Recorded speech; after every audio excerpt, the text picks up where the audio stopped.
Welcome. Hello everyone, thank you for joining me today.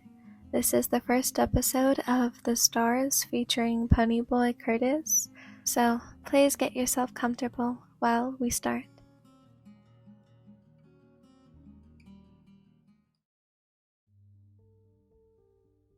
Ponyboy Michael Curtis was your lifelong friend, a friend since the beginning of school.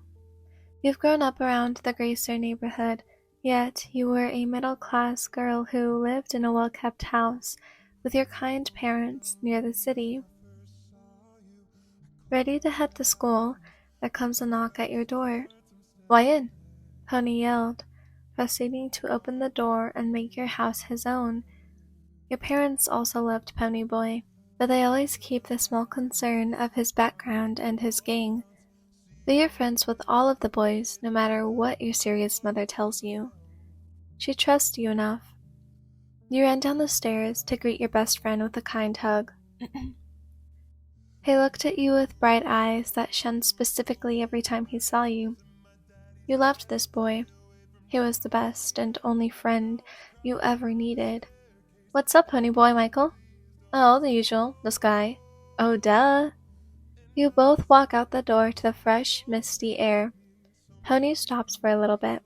His mouth began to twitch into a frown as he looked at the fog surrounding you from your front door. As though he didn't notice it a bit while walking over to yours. Your fingers intertwine with his gently, and he grips on tight. He held back a hard lump in his throat and clenched his eyes together. He was thinking of his rough past. Last summer, the horrible summer that took away your beautiful Johnny and Dolly, the real hood of the group, and the shy one who brought everyone together. Johnny meant so much to you when he was around, and still, you were just as tight as him, like Pony. You, Pony, and Johnny were your own little gang. In the gang. You took it just as hard, sobbing almost every day, separating yourself from the gang, your parents, and Pony even when you knew he was just as bad off. It was something you really had to separate yourself from everyone for. But the incident had brought you closer to Pony than ever before. You were each other's shoulders. You held each other up with all the strength you had. After about a month of it happening, he found his way to your house and would never leave your side, not for a moment. Weeks, just you and Pony against the world. And that was when you thought you had fallen for him. So it was times like these you thought you loved him as something beyond a brother. As a lover. You can't be in love, you're only 14. "Pony, it's alright, you're alright, I'm here." He stroked your hand and took a deep breath. "Wyan, please, can we skip school?" He turned to face you. His gray-green eyes looked deep into yours. It felt like forever. The time had stopped around you, and you just wanted to press your lips against his and assure yourself that he was yours. The worst part was, though, you wanted him to kiss back, wanted to press his gentle pink lips against yours.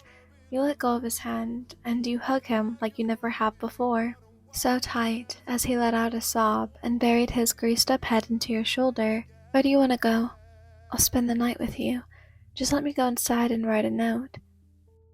"Can we hang out at the park?" "No, not the park. Let's just go somewhere, anywhere."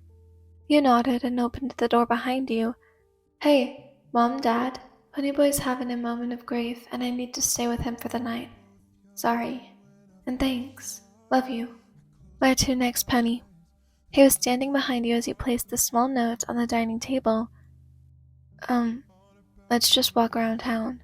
Thank you so much, Wyan," he said, slowly wiping away his tears from his cheeks.